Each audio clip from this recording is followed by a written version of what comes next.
Oi, turma, boa noite. Estamos chegando para mais uma live Papo com Tilé, o programa que foi sucesso no rádio e agora nas lives do Instagram e no nosso canal do YouTube, no canal do Papo com Tilé. É o bate-papo mais franco com personalidades do esporte, da música e do entretenimento. Hoje vai ser assim um negócio meio meloso, porque a admiração aqui é recíproca, é de lá para cá. Então vai ser um negócio de elogia para lá, elogia para cá e tal. Mas uma coisa eu tenho certeza, que não tem falsidade nenhum dos dois lados, né? Essa figura que vai conversar comigo aqui hoje, nosso querido companheiro, amigo, Leleco Júnior, tem uma história muito ampla, né, para a gente focalizar aqui.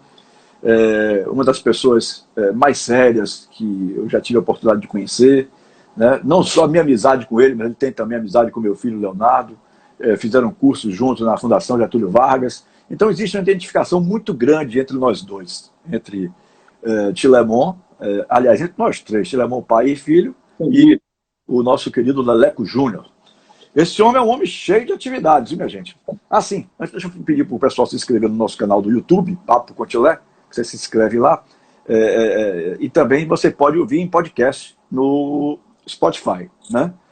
Todas as entrevistas do Leonardo, que é o produtor do programa, ele joga nessas redes, e assim você poderá ouvir no momento que achar conveniente e necessário, se não conseguir acompanhar ao vivo. Bom, como eu estava dizendo, o Leleco é um cara assim de mil e uma utilidades, né? De mil e uma atribuições. Ele começou como radialista, me parece que foi o início realmente de tudo, né? Fez um sucesso muito grande no rádio, é itabunense, né, de nascimento. Né? Terra de Ramiro Aquino, terra de... Ramiro Aquino, sim. Uma grande figura do esporte baiano. Também foi programador da FM à tarde, né? Levou alguns anos, como me lembrou hoje o nosso querido Edmilson Ferreira. Diga que ele levou alguns anos como comunicador, programador, era o responsável pela programação da Tarde FM, né? E hoje o nosso querido Leleco, como eu estava dizendo, de mil e uma utilidades, ele é palestrante, ele atua no mercado financeiro, é profissional da área financeira, gestor de negócios, né? E até pastor, segundo me disseram, que eu não sabia dessa novidade, né? Mas é um cara muito íntegro, um cara muito sério, e um cara por quem eu tenho uma admiração muito grande e que sei que é recíproco. Sim, Leleco, a gente estava começando a bater o papo, já entrando a live no ar, você estava falando de Renato Sesmoliqueps. Renato Sesmoliqueps, só para completar aquilo que a gente estava falando, né? Gravou essa vinheta minha, porque você de vez em quando imita aí, coloca... Gravou essa vinheta minha quando eu tinha, eu acho que 18 anos de idade. Eu fiz 60 no último dia 10, né? Então é uma vinheta que tem 42 anos. E ela, 42 anos sendo tocada no rádio, ela foi muito massificada, né? Então é uma coisa que quando o cara bate assim, o cara já sabe o que é, que identifica o profissional Antônio Tilemon. Se você estava falando de Renato Sesmoliqueps, porque queria completar? Não, aí é que tá, a vinheta de um locutor, principalmente nesse período, ela era uma grande marca, uma referência de um locutor. Se você conseguisse acertar a vinheta, eu diria que era quase 40% de você dar certo, porque era a sua entrada, era a sua apresentação, né? Enchia o rádio, né? Então, e o Renato Sesmoliqueps, meu Deus, é uma referência, um jovem guarda. E eu estou falando isso porque eu conheci os Fíveres na década de 90, eu cheguei em Salvador em 90, então eu conheci em 90, 91, lá na Piatã, e a gente conversou bastante. Eles começaram a me dizer que eles gravavam muitas vinhetas, o pessoal da Jovem Guarda, grandes vinhetas de radialistas do Brasil inteiro, eram eles que faziam, né? E quando você falou, poxa, a minha vinheta foi Renato Sesmoliqueps, eu lembrei disso. A minha vinheta foi gravada por Ademar Furtacô, lembra dele, né? Sim, claro. Até mandei hoje votos para ele de que Deus continue o abençoando na sua recuperação. Ademar é uma figura maravilhosa, Ademar Furtacô, né? É um gênio, né? E quando eu fui gravar a vinheta, foi quando eu entrei na Itapuã, todos os locutores tinham que ter vinheta, eu não tinha. E Ademar foi fazer as vinhetas minha e do programa que eu ia apresentar, que era o Tarde na Itapuã. E ele perguntou, você tem uma ideia assim, Leleco? Eu falei, cara, Ademar, eu gosto demais da vinheta de um locutor que não está mais aqui, ele era da Rádio Sociedade. Duas vinhetas que eu gostava, era um grande comunicador, hoje está no Rio Grande do Norte, chama-se Cláudio Amaral. Então a vinheta de Cláudio Amaral era sempre: ei, Cláudio Amaral, Cláudio Amaral, Cláudio... Né? É isso mesmo. Então, eu gosto dessa, e aí eu falava, eu gosto de um cara que eu ainda não conhecia, ele começou no rádio e se tornou um grande amigo meu, que é Marco Aurélio. E aí eu gostava de Marco Aurélio, Marco Aurélio. Marco Aurélio Alves Então, de Magalhães. Foi meu chefe na Rádio Sociedade, na antiga Aurélio. equipe dos Diários e Emissoras Associados. A Sociedade não era nem de Pedrujo ainda, era dos Diários Associados.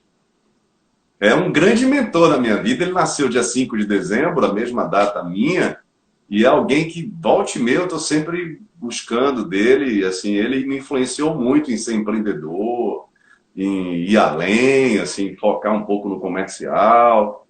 E aí a Ademar fez a minha vinheta. Leleco! Leleco! Leleco Júnior! E eu fui feliz com essa vinheta. Foi um bom período que eu fiquei aí no ar. E foi muito bacana. Você falou aí de Marco Aurélio, eu já tentei algumas vezes o contato, mas perdi completamente o contato com ele, que ele daria uma live muito interessante. Marco, além de tudo, é um cara muito inteligente, né? E sempre foi um cara muito direito também. Foi meu chefe, cumpridor de todas as suas obrigações. Ele tinha a equipe da Rádio Sociedade na época dos Diários Associados, estou falando aí do final dos anos 80, não é isso? Mais ou menos isso. Ou final dos anos 70, eu posso estar atrapalhando uma coisa com a outra agora aí. Mas era um cara assim, e chegou aqui em Salvador com apenas um conjunto de roupa, né? E no dia da folga, ele lavava a roupa e ficava de cueca em casa porque ele não tinha outra roupa para colocar. Ele usava aquela roupa, a mesma roupa a semana inteira. E no final de semana, no dia da folga dele, ele ficava em casa, lavava a roupa, esperava a roupa secar para vestir de novo. E depois se tornou um cara rico com rádio, né? Espetacular, um profissional fora de série. Mas, Leleco, vamos falar, o assunto hoje aqui é Leleco Júnior. Vamos falar um pouquinho de você. Você citou aí 1990, quando você chegou aqui, que você veio para o rádio de Salvador, na Piatã FM, pelo que eu entendi. Você já fazia rádio em Itabuna ou não? Não. Minha história é o seguinte. Conte aí a sua história.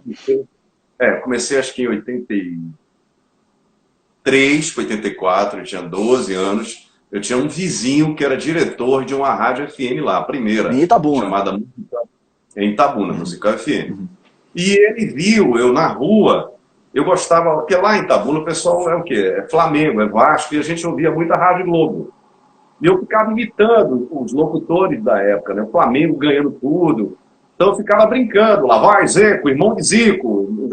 Um colega meu, eu chamava de Zeco. Se era o goleiro, né? Tinha Valdir Pérez, eu falava Valdir Pires, que era o governador da época, né? Então, quando a bola vinha, né, eu não dizia assim, matava no peito, eu dizia, matou nos seios, bem, né? E aí era uma brincadeira, aquela coisa toda. E aí ele me convidou, o nome dele é Alex Aravena, ele mora hoje em Fortaleza, ele é chileno. Ele disse, cara, você não quer ir lá na rádio fazer um teste? Eu tinha 12 anos de idade. Não é coisa do interior, é outra época. Né? E eu falei, eu vou. E nesse eu vou, ele foi uma pessoa muito generosa. Ele ficou um ano comigo, eu gravando toda semana. Ele botava lá, me mostrava comerciais, como é que fazia. E eu fui gravando. E ele começou a dizer para as pessoas que, olha, eu tenho um menino de 12, 13 anos, que é um talento, que é uma voz linda, você tem de ver, aquela coisa toda. O rádio em Itabuna, nessa época, era muito forte. Você tinha várias rádios AM profissionais conhecidos. E a partir dali eu soube de uma oportunidade que a Rádio Jornal de Itabuna estava dando para pessoas novas para renovar o rádio. E aí eu fui lá, fiz um teste, fiquei em segundo lugar e conheci um cara chamado Robério Menezes. Sim, Robério Menezes. Um cara assim que é um gênio, esse cara foi muito importante para mim. Esse cara me botou meio como um trainee na rádio, né? O Foca, como a gente chama, né? E eu ficava com aqueles rádios da Transglobe, né? 2, 3, pegando os jogos e passando para os plantonistas, né? Depois eu comecei a dar os flashes, as informações de Fórmula 1, era Piquet, né? Senna ainda não tinha aparecido ainda. Acho que na época se chamava muito de rádio escuta, né? O pessoal disse rádio escuta. Exatamente. A gente não ganhava nada e eu ficava ali. Depois eu comecei a gravar as vinhetas da rádio. Aí foi um ponto importante. Eu comecei a ser meio que um locutor de vinheta, com 14 anos. Então era assim, ano novo, Rádio Jornal, de novo. E aí, como a minha voz era nova, na época, eles começaram a me chamar. E aí, por último, eu soube que estava tendo uma oportunidade na Rádio Baiana de Ilhéus. Uma rádio que Djalma trabalhou, Paulo Souto, enfim. Eu fiquei 2 meses lá, fiz uma cobertura do Carnaval. E depois disso, eu vim trabalhar de novo em Itabuna, aí sim, já na Musical FM, já com 15 anos. Só que quando eu fui trabalhar, tinha um problema no Ministério do Trabalho. Meu nome é Wesley Ponina. E aí esse Alex, ele chegou para mim e disse um dia assim, Wesley, a gente não pode mais chamar você de Wesley, você é de menor, se o Ministério do Trabalho vem aqui e fecha a rádio, tem que criar um nome para você. Eu pensei em Marcelo. Bom, eu olhei para mim assim, pô, eu não me vi Marcelo, sabe? Pô, Marcelo é complicado, né? Depois ele falou assim, que tal Alexandre, né? Porque ele era Alexandre. Né? O Alexandre, cara, meu xará. Era um dia de sábado, tava passando o Cassino do Chacrinha. Quando encerrava o Cassino do Chacrinha, parecia assim, direção geral, Leleco Barbosa. Ele aí falou, já seu nome vai ser Leleco. Você tá brincando? Leleco? Leleco é pra você. E vai ser Leleco Júnior, porque você é o mais novo de todo mundo aqui. Então, a partir desse dia, todo mundo ele incentivou, tem que chamar de Leleco, Leleco, Leleco, Leleco. Virei Leleco. E a partir daí, aí eu entrei na Musical FM, na Musical eu fui para Morena, da Morena, aí quando eu fiz 15 anos, chegou a TV Cabralha lá em Itabuna, que era a Rede Manchete, e foi feito teste de locutores e eu fui escolhido. E aí eu tive carteira assinada, comecei a fazer locução de TV. Depois eu fui morar em São Paulo, fiz um curso e completei 18 anos.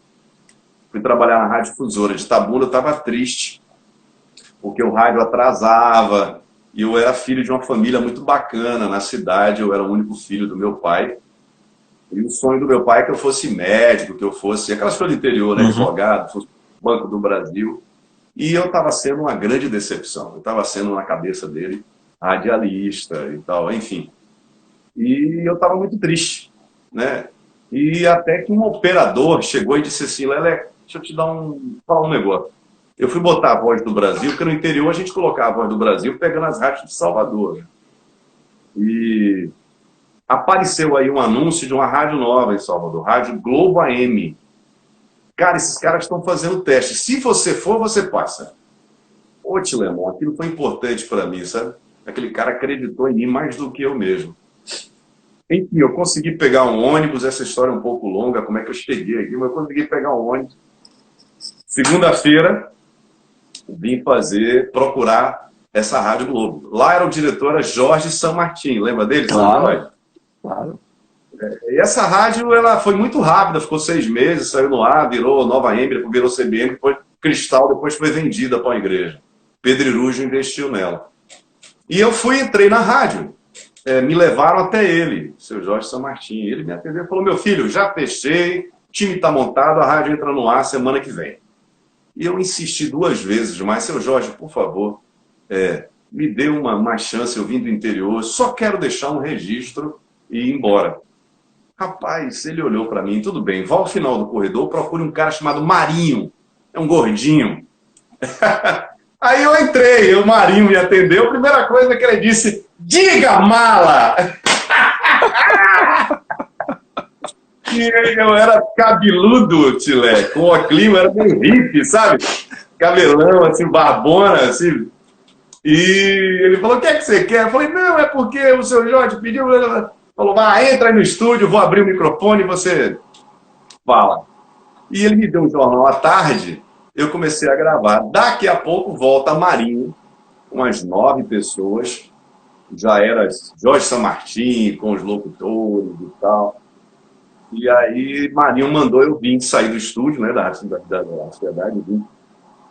E aí o seu Jorge disse, olha, porque tudo ele mesclava com futebol, né? Ele disse, Zagallo montou uma grande seleção de craques na Copa de 70. Esse foi o diferencial dele. E ele fala assim, esse foi o diferencial dele! Então eu vou tirar 1 hora de cada locutor para te contratar. Pô, que Você bacana. mora onde? Eu moro em Itabuna. Você tem lugar aqui onde ficar? Não, eu vou arranjar um hotel. Pronto, você tem 4 dias para ir para lá, pegar seus documentos, pegar suas roupas, e você vai inaugurar a rádio. Você vai abrir a rádio. Nossa, A rádio vai que estar às 5 horas da responsabilidade. manhã. É. E aí eu conheci Marinho assim, já me chamando. Diga lá! Marinho hoje que está na Rádio Metrópole, né? Tem equipe de esportes e tal. Meu querido amigo e irmão Edson Marinho, ele era o responsável pelo setor de gravações nesse período que você está citando aí. Ele Que é um operador, período mas que eu também trabalhei já vi. lá. Só que a Globo ficava no piso térreo, no mesmo piso que ficava a AM Sociedade e a FM Itapuã. Só que no canto, lá do corredor, ficava Marinho, que atendia todas as 3 emissoras, né? Era um Exatamente. instrumentos ali. Nosso querido Marinho. Sim, aí você começou aqui Na em Salvador, verdade, então, quando eu cheguei, pela Tilé, Globo. eu acho que você já tinha saído, eu estava saindo. Porque eu te conheci, você já era uma estrela, você já era TV Itapuã e tal. Eu tenho até a impressão que você já estava, porque foi em 1990 que eu cheguei, eu tenho a impressão que você já estava montando sua empresa. Não foi, não? Não, foi 93. 90? Foi 93. Mas eu já estava praticamente saindo mesmo, porque eu já estava fazendo as coisas de forma amadorista, sem ter uma empresa por trás. Era eu sozinho, cuidando de uns jogadores que me procuravam, né? Sim. E aí, da Globo, teve algum fato assim marcante mais na Globo, para a gente continuar a conversa? Na Globo, poxa, imagine, um cara do interior vem pra cá e olha o time, né? Então, o seu Jorge chegou e foi me apresentar o time. Você vai apresentar um programa de notícias com esse cara aqui, Marcos Niemeyer. Falei, Marcos meu Deus, Niemeyer.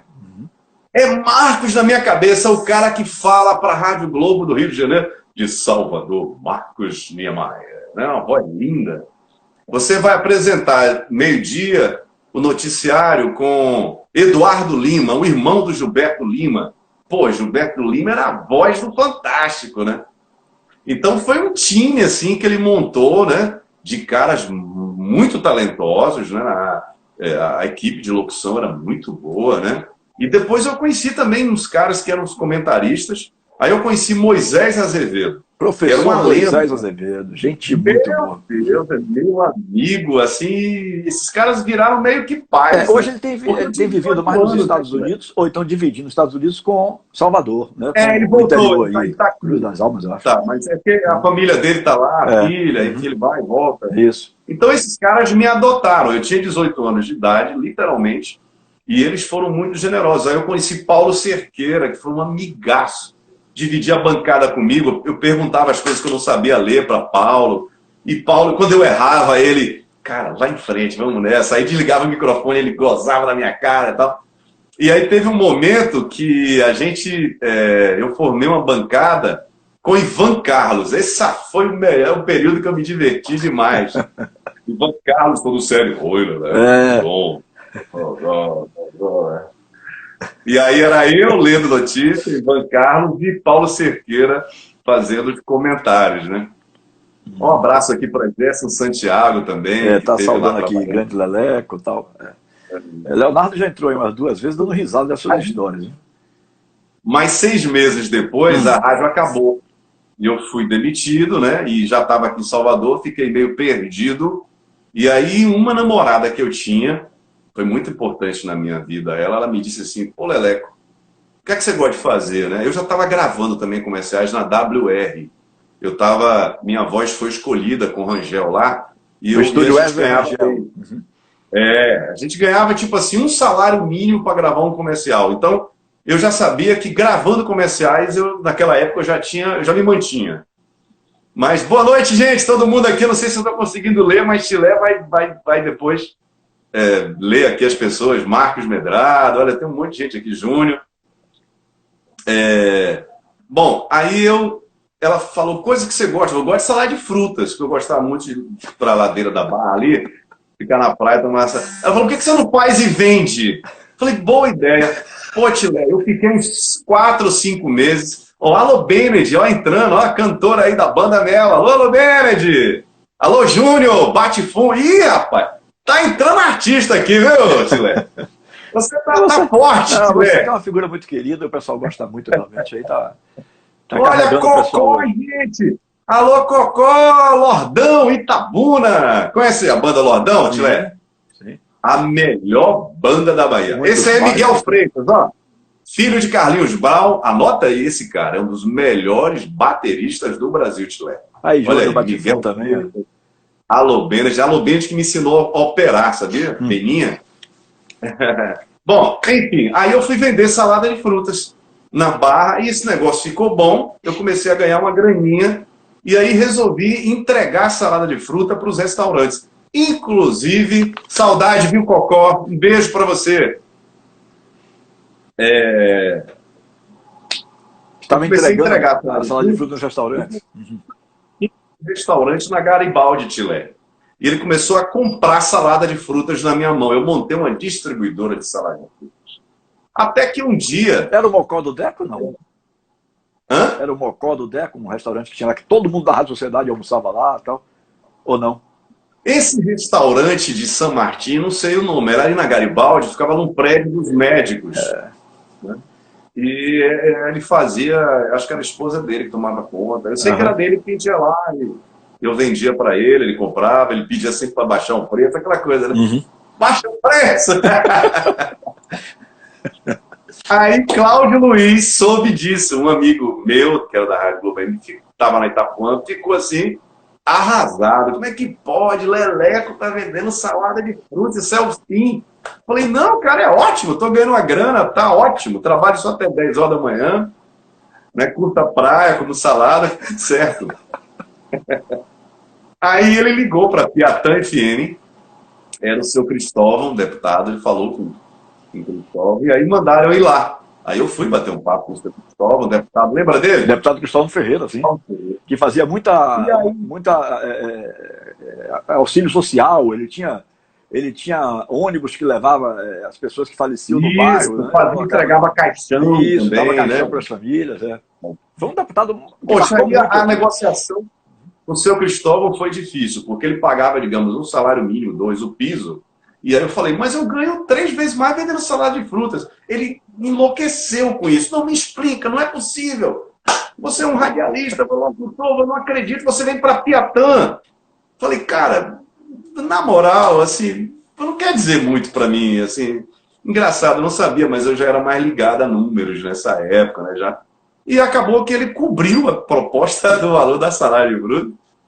E eu fui trabalhar na Piatã FM, isso bem lá, em 91, acho, 92. E fiquei lá até Josenel chegar. Josenel saiu da Itapuã e foi para lá e montou uma equipe. Quando o Josenel montou a equipe, que saiu a equipe de Josenel da Itapuã, sobrou uma vaga lá. E aí um grande amigo meu, chamado Luiz Henrique, assumiu a rádio e disse, vou trazer Leleco para cá. Aí Josenel foi para Piatã e eu fui para Itapuã. E aí formamos durante anos aquela chamada equipe da Itapuã, que foi uma nova geração ali da década de 90, né? Eu diria que talvez foi a última equipe que a rádio foi em primeiro lugar, né? Que ela foi em primeiro lugar até 95, 96, com essa equipe aí, Tilé. E aí eu tive o prazer, a honra. Eu estou falando rápido por causa do tempo, tá, Tilé? Tem muita coisa para abordar mesmo. Então estou parando já. Então lá o Luiz Henrique me levou e criou um programa para mim. Um programa que imitava Tio Ed, na verdade. Era História de Amor. E aí eu tive a honra de... Esse programa explodiu o horário. Eu fazia de 2 às 6 da tarde. Rapidamente eu fiquei muito popular na rádio, no programa. E foi a década de 90. Então. Aí em 2003... O Tio Ed que você se referiu aí seria Ed Carlos? Ed Carlos foi um amigaço meu. Grande amigo, Tio Ed. Putz, nossa, como eu gostava de Tio Ed. E eu dizia para ele mesmo, Tio Ed, eu estou imitando o senhor no Rádio FM. Naquela época, separava as coisas, né? Não concorria. Né? Ele eu falava assim, né? Mas Tio Ed era um grande ator, né? Um cara, espetacular, Tio Ed, né? Verdade. E ele me ajudou muito, me deu muita dica. E aí eu fiz isso, e aí em 2003... eu já estava dirigindo a Rádio à Tarde FM, eu tinha ido para lá em 2001, eu fiz um acordo com o Sérgio Simões, que era o dono. Sérgio, eu tomei uma decisão, eu tinha 29 anos aí nesse período. Não quero mais ser locutor. Pô, Leleco, você tá brincadeira, eu não acredito. Acabou a locução para mim. Eu quero me dedicar só à área administrativa. Eu vou ter algum problema? Como é que é minha remuneração? Porque ele tinha me levado para a Tarde FM, ele tinha me pago o dobro do que eu ganhava. Foi um contrato alto na época. Então eu saí da Itapuã, eu estava coordenando a Itapuã, e eu saí para ir dirigir a 104, que era uma rádio que estava em dificuldades financeiras. Então eu fui falar de brincadeira com ele, só vou se você me pagar o dobro. Ele falou, fechado, começa amanhã. Não, não é possível, você está falando sério. Foi assim mesmo, Tilé, que aconteceu. E aí eu fui, e aí ele aceitou que eu encerrasse a minha carreira de locução. E aí, de 2003 até 2017, foi quando eu encerrei a carreira, eu fui só área administrativa. Então, fui me dedicar à direção, de ser administrador. Era programador, né? Da programação, claro. Na verdade, é o seguinte, eu não não fui o ar na rádio a primeira vez, não. É porque lá no Grupo à Tarde, quando eu trabalhei, eles mudaram, né? O formato, porque Sérgio faleceu também, nós éramos os gestores, então eu cuidava um pouco, o gestor, você é responsável pelo negócio, né? Então você presta satisfação para os acionistas. Uhum. Então eu tinha responsabilidade administrativa, pessoal, fiscal, eu era um representante legal da rádio, e eu delegava. Então eu tinha um programador, né? Eu tinha um coordenador artístico que cuidava mais dos locutores e tal, e eu fazia a gestão do negócio. Uhum. Bom, aí até 2017 que você falou, né? Foi, 2017 eu terminei a carreira aí de rádio. E de 2017 para cá, o que é que você tem feito? Pronto, 2005, por aí, ou 2004, foi 2004, eu me formei, não, 2005, eu me formei em administração de empresas. E lá eu me identifiquei muito com a matéria de economia. Mas na minha cabeça eu era um radialista, eu estava muito envolvido com entretenimento. E isso era uma coisa que, número com entretenimento, com rádio, é difícil você encontrar um radialista que é bom de números. São poucos casos. É um cara muito criativo, de marketing, mas ele é meio enrolado com números, com organização. Não sei se mudou, mas na nossa época era assim, né, eu acho que continua a mesma coisa. Continua a mesma coisa. Talvez até mais enrolados ainda estejam hoje no rádio. Então eu gostava muito disso. Eu tinha um professor chamado João Vieira, que foi presidente da Bolsa, foi presidente do Bahia, foi do Banco Mundial, enfim. Ele começou a me incentivar. Disse, cara, você tem todo um perfil. Um abraço, Fernando. Você tem todo o perfil para ser um financista. Cara, você tem facilidade com números e tal. E, na verdade, eu achava até que não tinha, sabe? E ele começou a me incentivar. Quando acabou a faculdade, eu fiz uma pós em finanças. Já gostei mais. Comecei a melhorar na empresa. E depois disso, eu comecei aí fiz uma especialização. E aí eu fui fazer curso de bolsa. Operar, trabalhar, investir. Me apaixonei por isso, Tilé. E aí entendi assim, cara, pô, é isso que eu quero fazer. Então aí foi por isso que eu fui fazer MBA, né? Aí, enfim, conheci Léo lá e formamos uma dupla, começamos a fazer trabalho juntos. Inclusive o nosso trabalho, o nosso TCC foi juntos.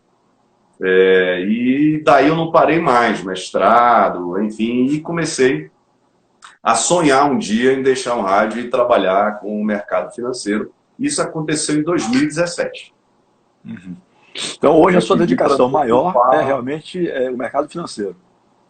Eu me dediquei a isso, eu pedi para antecipar. Porque me parece que durante um período você esteve envolvido aí com o Batifum, né? Você era o produtor musical, salvo engano. Não, aí antes disso, no período da rádio, em 2009, 2010, eu tinha feito uns projetos, eu tinha comprado um espaço aqui na Paralela e tinha feito um restaurante, casa de shows. Porque eu sempre fiz negócios, né? Gostava de empreender. E lá eu conheci um cara chamado Marcelo Timbó. E eu fiz um evento com ele e Adelmo Cazé, eles cantando MPB e a gente fazendo um festival de macarronada e tal. E ele um dia foi me procurar lá na rádio. Falou, Leco, A gente tem uma banda já há algum tempo e eu estou querendo parar e tal. Ele e Júnior, rapaz, Júnior que está aqui acompanhando, que é o vocalista, é o dono junto com o Marcelo.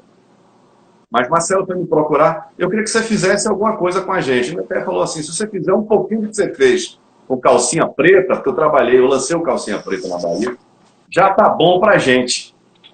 E eu fui resistente a isso, Tilé, porque eu não queria mais trabalhar com entretenimento. Eu já queria ir para o mercado financeiro. Mas eu não sei porquê, não lembro, mas eu acabei topando, eu conheci os caras, eu me apaixonei pela banda, né? E pelo samba, porque o Bate-Fundo realmente é fantástico, fora. É fantástico. É bom. Cara, que é isso? E eles me deram a oportunidade, a palavra é essa, de eu fazer um trabalho de gestão, de finanças. E a banda, ela saiu naquele período de 30 shows no ano. Assim, um ano e meio depois, ela chegou talvez a 160, 150. Uma coisa impressionante, cresceu bastante. E eu fui muito feliz. Eu fiquei 7 anos lá. E só saí porque foi no mesmo período que eu saí. Eu deixei a rádio, deixei o Bate-Fundo. Eu tinha mais 2 negócios, 2 empresas. Vendi tudo e fui me dedicar ao mercado financeiro. Leco, me diga uma coisa, por que o brasileiro, de um modo geral, ele não tem a prática de investimento? Entrando aí agora mais na área do mercado financeiro. Sim, eu acho que isso tem um pouco a ver com educação. Se você começa a mostrar aos poucos os benefícios que você gera para uma pessoa quando ela tem um pouco de conhecimento financeiro, é impressionante, Tilé, os resultados. Quer ver? Uma instrução básica para qualquer pessoa. Aprendi isso na minha infância. Meu pai era do mercado financeiro, meu pai era financista. Ele dizia assim, juros só a favor, contra nunca. Gente, isso é uma instrução assim maravilhosa. Qualquer coisa que tenha juros, não compre. Sabe? 2, se você se acostumar, se você se habituar a comprar tudo à vista, no curto prazo sua vida não vai mudar. No médio e longo prazo você vai crescer. É impressionante. Olha, nós estamos num processo de pandemia. Um negócio que era uma gripezinha. 10, 15, já se vão 70, 80, 90 dias. Uma empresa, pessoa física, uma pessoa que não tem uma reserva mínima que for, olha que situação que essa pessoa está vivendo agora. Empresas que estão alavancadas, atletas que ganham muito, têm um padrão de vida alto e não se... vai de todo jeito. Pessoas que têm mais simples. São regras, Tilé, para todo mundo. É impressionante. Então, se você consegue ensinar isso em forma de educação, você muda a história. Você acha que isso deveria ser, por exemplo, matéria em escola, desde pequeno, o jovem aprender como mexer no mercado financeiro e tal?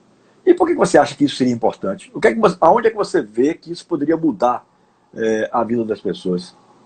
Olha, eu gosto de, quando eu estou explicando qualquer coisa, a melhor forma é aquela que Jesus fazia, né? Que é exemplos. Então, Jesus pegava parábolas e mostrava, e é fácil. Mas, por exemplo, um grande exemplo aqui. As pessoas falam de Bill Gates. Cara multimilionário, genial, um QI que supera o cara mais inteligente que já disse, Einstein, enfim, realmente, vários. Mas, aos 18 anos de idade, pode pegar a biografia dele, Bill Gates já sabia fazer um plano de negócios da empresa dele quando entrou na faculdade. Ele já tinha um plano de negócio. Plano com DRE, plano com fluxo de caixa. Ele foi ensinado a pensar desse jeito. Quando ele chegou aos 30 anos, que já estava rico, ele pegou a empresa e começou a comprar ações de diversas empresas. O patrimônio dele é espalhado em diversas empresas americanas. Empresas automotivas, ele comprou ações da concorrente dele. Então, poxa, como é que o cara se aposenta e vai ficando mais rico? Claro, ele comprou ações de outras empresas, outros negócios diferentes. ações de empresas de locomotiva, ações de banco, ações de restaurante. Ele espalhou. Diversificando, né, Então, os investimentos. exatamente, só consegue fazer isso quem já recebeu um ensinamento, e o pai dele era contador, e a mãe também era professora e era executiva, foi ensinando para ele noções de educação financeira, né? Então, Cocó, que é um excelente empresário, eu não sei até se você conhece a história de Cocó, mas assim, você conhece? Não, Bom, pelo deixa apelido eu assim, não. resumir. Bom, no dia que você conhecer Cocó, você vai ter uma noção. Uhum. Cocó, ele tem a banda chamada Lordão, que é uma referência na Bahia. Sim, De Lordão, banda. claro. O Lordão revelou, meu Deus do céu, me ajuda, Cocó, Luiz Caldas. Olha, quanta gente passou pelo Lordão. Quantos talentos. E a marca do Lordão sempre foi o quê? Qualidade. Entregava muito mais do que se pedia, né? Mas o que ele está falando aí é um pouco verdade. O músico, ele pensa muito naquele momento. Eu tinha um amigo meu que ele dizia assim, cara, você dá uma grana para o músico, a primeira coisa que ele vai comprar é um carro, não é uma casa. Às vezes não é um instrumento, é um carro. Isso, infelizmente, se você não mudar, lá na frente, você não vai ter do que viver. É que nem um jogador de futebol, que o primeiro pensamento é um celular, o menino novo, e depois uma loira, né, para casar, né? Para se juntar. Olha, Cocó tá falando aqui, ó, Zé Paulo, Grande Zé Índio. Paulo, sim. Zé Paulo, a grande voz da Bahia. Aí tem um Tânia Luz, um grande artista também que Cocó trouxe de Maceió, Marcionilho, que é Juarez, cantor maravilhoso. Olha quanto talento, rapaz, que o cara revelou. É demais. Mari Antunes, olha aí a cantora. Mari tá na banda Babado Novo. É isso aí. Mas não deixa de se perder do assunto mercado financeiro, não. Tá. Vamos para lá. A Bahia é um estado empreendedor? Não entendi. A A Bahia? é. Não é um estado, como já foi no passado, de grandes indústrias, né? Nós perdemos muito esse polo. Mas, assim, partindo do princípio do entretenimento, principalmente na década de 90, nós geramos grandes negócios no Brasil, né? Nós fizemos uma indústria, começando pela música, né? A indústria do axé. Poxa, eu vou lhe ser sincero, década de 90, em 2001, eu ganhei um prêmio, chamado na época Microfone de Ouro, por ter feito o melhor verão de rádio do Brasil, na época da Itapuã FM. Então eu fui para São Paulo, quem me entregou o prêmio foi Hebe Camargo e as meninas. Então, as rádios também cresceram muito com o advento do axé, da cultura, tudo cresceu, né? E se tornaram grandes empresários. A gente se desenvolveu muito, né, nessa área. Mas hoje eu acho que mudou bastante o entretenimento hoje na Bahia, né? Eu acho que hoje a gente está vivendo muitas mudanças aqui, mais ligada a pequenos negócios, né? Você falou aí Olha, de Ângelo músicos. Galvão, grande empresário aí também, e investidor, tive a honra de ter sido sócio com ele. Ângelo fez várias coisas, foi um dos criadores do Inter, lembra do bloco Inter? Sim, claro. Chile. Uhum. E também dos chamados Réveillões do Espanhol, que você foi algumas vezes. Lembra do Clube Sim. Espanhol? A última vez eu me lembro bem, era Jorge Zarat que estava fazendo o show de Réveillon, inclusive. Mas isso faz anos e anos e anos. Mas você estava falando de músicos aí, está citando os músicos que têm entrado. É verdade que hoje você auxilia alguns deles, justamente por essa falta de ser, de saber investir e tal, que aquilo que ganha acaba gastando logo com bobagem e tal. E você tem ensinado alguns a recorrer até a ajuda que o governo está dando aí, essa ajuda de R$600. Sim, é verdade que alguns sim, músicos têm tido essa necessidade, Leleco? sim. Já fizemos isso. Na verdade, eu encaminho para um grande amigo, que é até um gerente da Caixa e é um grande músico. Então, ele sempre ajuda a gente, recebe os músicos lá e dá uma ajuda muito forte. Então, Mas eu já fiz também trabalhos de assessoria de gestão financeira, de planejamento, já fiz trabalhos de auditoria também, desde produtora, já planejamento financeiro. Às vezes é um pouco difícil, assim, porque é difícil, às vezes, para quem trabalha no entretenimento, o cara pensar no médio e longo prazo.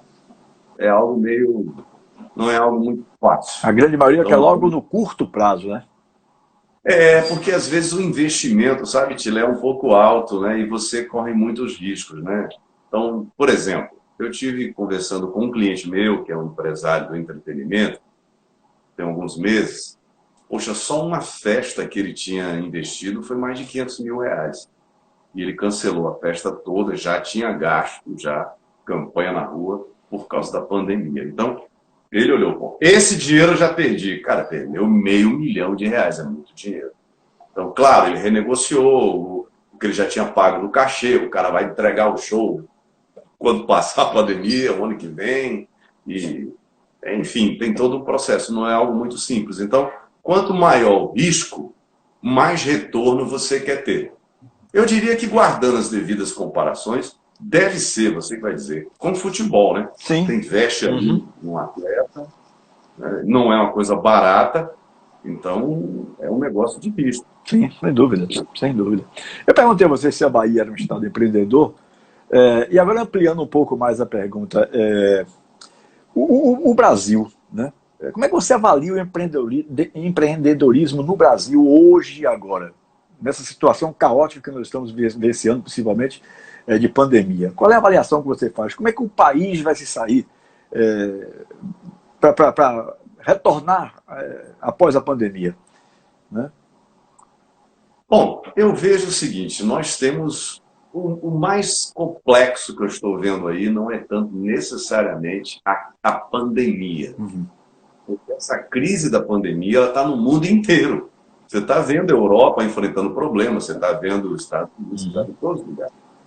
Mas eu não sei se tem um país hoje enfrentando uma crise política, uma crise de saúde e uma crise econômica ao mesmo tempo. É um tripé. Então, é muito complicado você ler o noticiário e você ser um empreendedor. É muito complicado você querer investir. O cara se retrai numa situação dessa, né? É só você acompanhar a bolsa, dólar, você está vendo que cada dia você... Hoje eu estava lendo aqui agora mesmo, acabei de ler no Valor Econômico, o mercado começando a precificar. E se Guedes sair, se o ministro da Economia sair. Então, veja só que ambiente tenso que você está tendo. Nós temos aqui, a gente mora em Lauro de Freitas, e a gente tem um investimento enorme aqui de um shopping, gente, lindo, ali onde eram as lojas insinuantes. No dia da inauguração, foi decretado, né, a suspensão, a pandemia. Gente, agora imagina aí quanto foi feito de investimento. As lojas que estavam preparadas, as equipes que foram treinadas, os investimentos, é um mundo.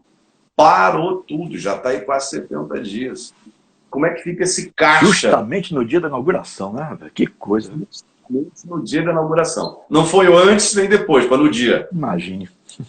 Então é uma situação muito complexa, né?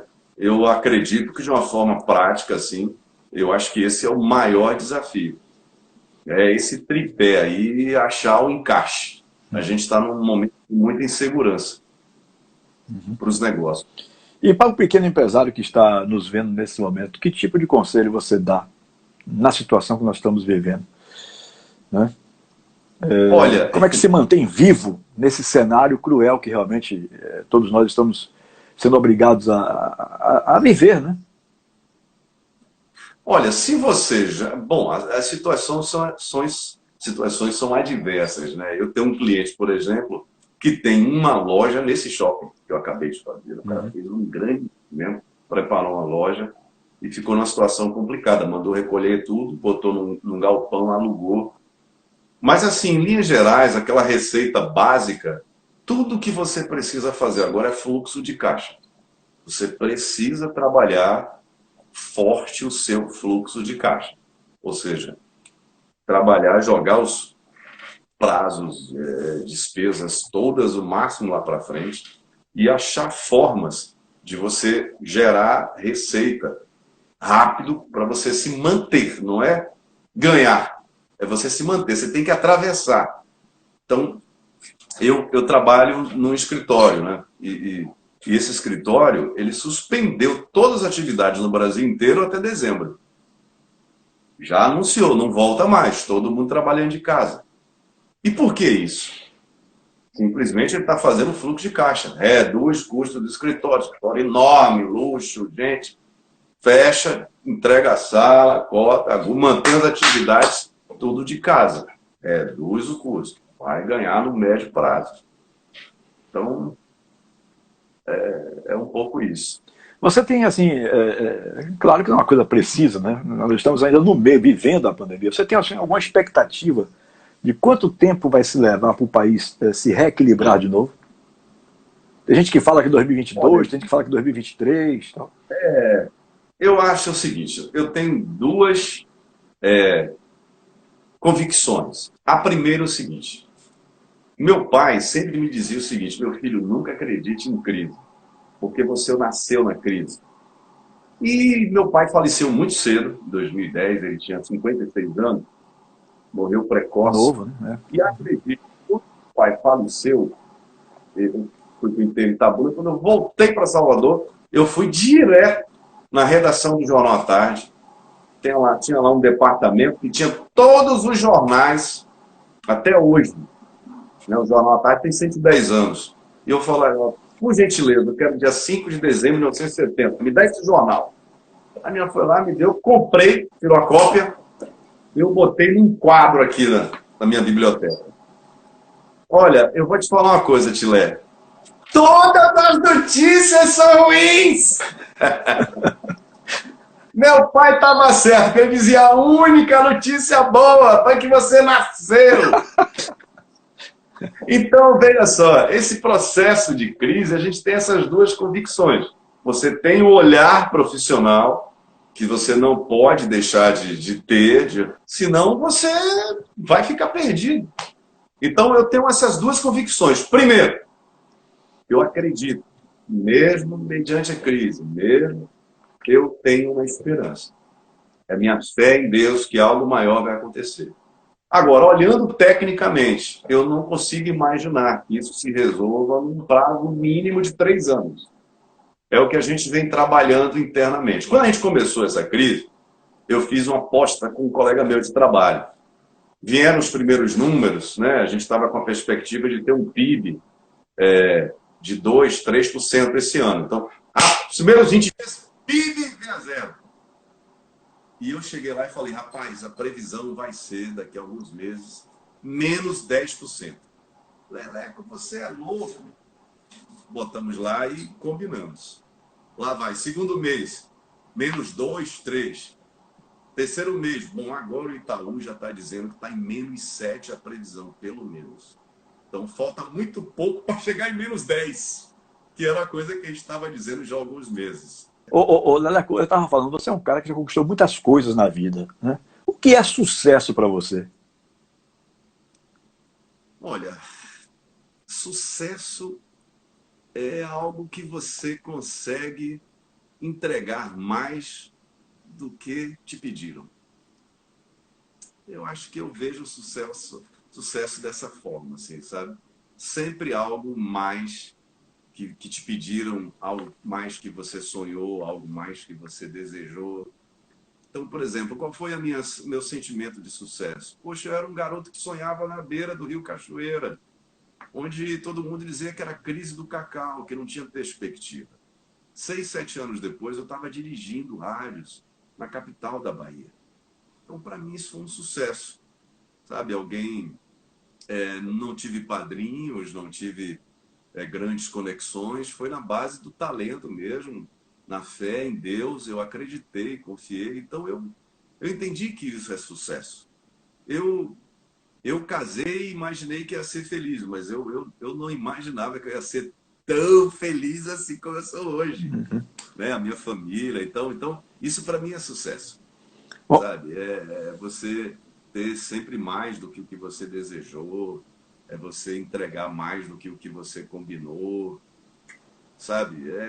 é um pouco isso, sabe? Hoje eu estava falando para minha esposa, pô, quem é Tilé? E eu falei, cara, até onde eu sei, aqui na Bahia, Tilé inventou esse negócio de jogador, de profissional, de empresa que cuida de carreira. Isso era uma coisa muito mambembe, assim, uma coisa Sim, meio de verdade. musculação, de É. diretor, de gente. E ele criou uma empresa, ele começou a construir até a imagem do jogador.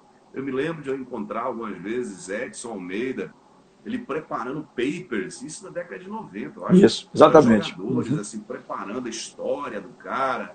Então, o Chile desenvolveu assessoria financeira para jogador que não tinha. Era o pai do amigo, o cara da esquina. Então, e não tinha isso. As coisas eram muito amadoras, né? Não sei Uhum. se a palavra é assim. É, não, é essa mesmo. Então, além da carreira dele de rádio e TV, eu não sei qual foi mais forte, mas eu vou fazer uma live Ah, com você para me indiscutivelmente fazer rádio. 20 perguntas, Indiscutivelmente o Chile. rádio. Indiscutivelmente. Primeiro que eu nunca É, gostei de fazer televisão por causa do meu problema de visão. Né? Eu sempre me sentia muito mal sim, sim. posicionado na câmera e tal. E aí nunca foi meu forte. O único lugar que eu vinha fazendo televisão ultimamente, e até já deixei um pouquinho, tem mais de um ano que eu não vou, é no programa da queridíssima Juliana Guimarães, na Bandeirantes, Sim, né? Que eram os sim. donos da bola e hoje é o jogo aberto. Mas já faz mais de um ano que eu não vou lá. Né? Eu não gosto muito. A televisão nunca foi meu forte, não. Nunca foi meu forte. Agora, Leco, você está inventando de ser músico também? Você está com uma banda aí, é? Não, hoje Os avivalistas? eu quero mandar um beijo para uma das pessoas mais lindas na minha vida aqui. Ele foi fundamental quando eu cheguei em Salvador, ele me ajudou tanto, ele e a esposa dele são mais que amigos na minha vida, que é Zé Paulo, né? Ele tá até aqui Zé Paulo, gente na live finíssima. com a Gente gente. finíssima. Desculpa aí, mas para mim é uma das vozes mais lindas que Lindo, eu já ouvi, um exatamente. cantor de verdade, um grande intérprete. Eu tenho uma honra de ter Zé Paulo como um dos meus mais importantes Sim, ó, amigos, mas junto com nós a só sua temos esposa. 5 minutos para encerrar a live. 5 minutos Bom, só. me Então, roda. eu lhe pergunto: você agora é músico? Não, Me fale um pouquinho da sua eu banda, tenho Os um projeto com Avivalistas. minha esposa, Ah, né, chamado Os Avivalistas, né, que é uma banda que a gente toca e ministra e faz canções gospel, porque Nani era cantora antes, né? Nani já tocava, Jane já era artista, e Deus nos deu essa oportunidade de fazermos um projeto juntos, em família, e tá tendo um resultado muito bom, sabe? Eu estou muito feliz. e o pastor? Ô, Tilé, para você ter ideia, eu tô parecendo aqui que eu tô ao vivo na rádio e sumiu o retorno. Eu tô respondendo para você lendo seus lábios, sabe? E Tá, agora você falou rápido, eu não consegui eu ler. perguntei. E o pastor Leleco Júnior? É verdade, eu fui consagrado pastor há alguns anos. Na verdade, a minha família, eu já nasci no lar cristão, né? Meu pai, eu já sou a terceira geração, na verdade, né?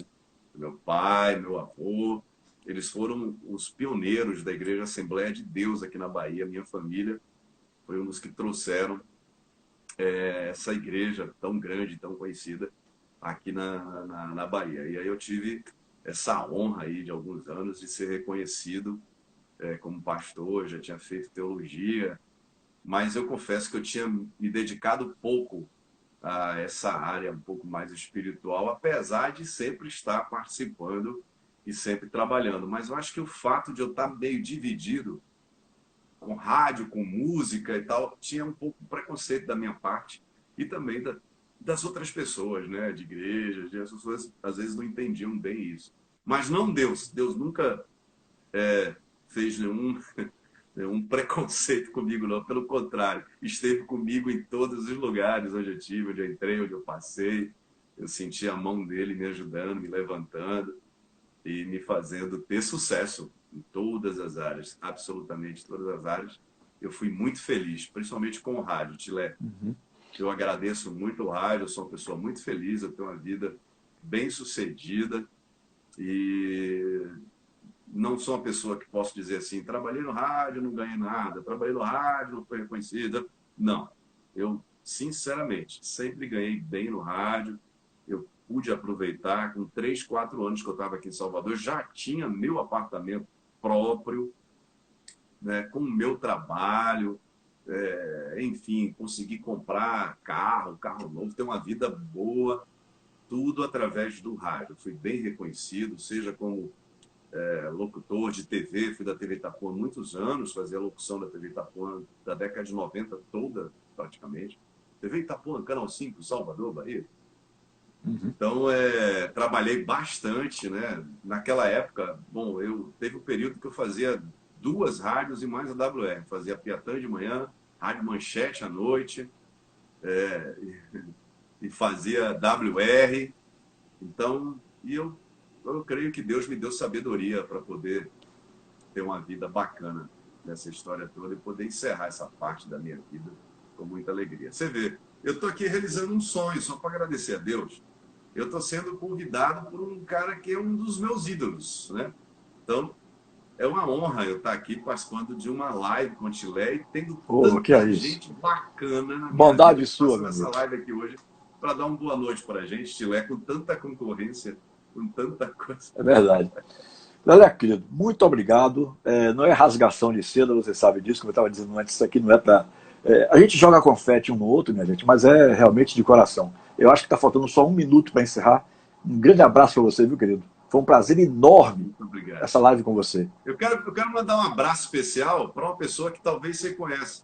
Ele chama-se Léo Tilemon. Você conhece? Conheço, claro. Amanhã ele vai conversar comigo aqui na live. Consegui... Olha, sabe o que eu dizia para ele na sala de aula? Eu dizia assim, você é melhor que seu pai, Léo, você é demais. Não, ele é muito mais preparado mesmo, não tenha dúvida não. Amanhã... Leonardo é uma das pessoas mais incríveis e mais lindas. Não é porque é seu filho, não, na moral, Vitilé. Olha ele agradecendo aí, batendo o coraçãozinho. É uma pessoa inteligentíssima. É verdade. Responsável, nós tiramos até a nota mais alta lá da FGV, né? E eu tive a honra, e isso já tem alguns anos, e a gente continua amigo, pelo menos a cada uma vez, Léo manda uma mensagem, estou com saudade.